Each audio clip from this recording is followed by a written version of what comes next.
na wanavyuoni pia waweka istithna katika suala ikiwa mtu amechangia pakubwa sana katika dini ya Uislamu, kama huyu pia watoa hukumu hiyo kuwa yafaa kumswalia ghaib kwa ajili ya kutekeleza haki yake kwa ule mchango mkubwa aliyoufanya katika dini ya Uislamu.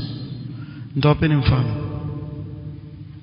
Alipofariki Sheikh Abdul Aziz ibn Baz rahimahullah ta'ala rahmatan wasi'a wa askanahu fasiha jannati, mji wa Makkah bimaana aliswaliwa haram ulijaa mpaka ikabidi wazuiliwe watu wasije tena. Ni Masjid al-Haram ilijaa kama watu wako haji, mpaka ikabidi watu wazuiliwe kwa sababu italeta maafa. Sasa sababu Sheikh Ibn Baz alikuwa ni maarufu sana na alikuwa kipendwa na watu wengi sana, na yeye ndiye alikuwa mufti wakati ule, wakati wa Malik Fahd rahimahullah ta'ala fariki. Bas ikatangazwa na viongozi pale kuwa huko mliko mswalieni huko, msije tena, tosha. Kwa ikiwa watoka Jeddah bakia huko, ikiwa watoka Madina bakia huko, msije. Akaswaliwa misikiti yote ya mamlaka yote siku alivyokufa rahmatullah alayhi.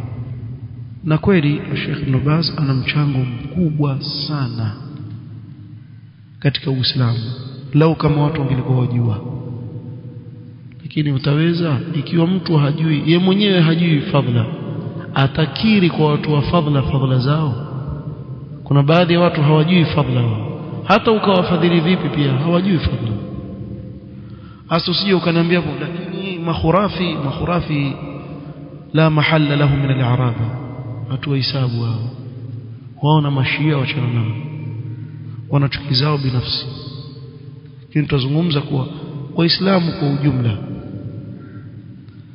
huyo bwana walikuwa wakimheshimu kwa mchango mkubwa aliofanya katika dini. So kama hawa wanaovioni wasema mtu akiwa kama mfano wa hivi, basi wastahili kupewa haki yake kama hii.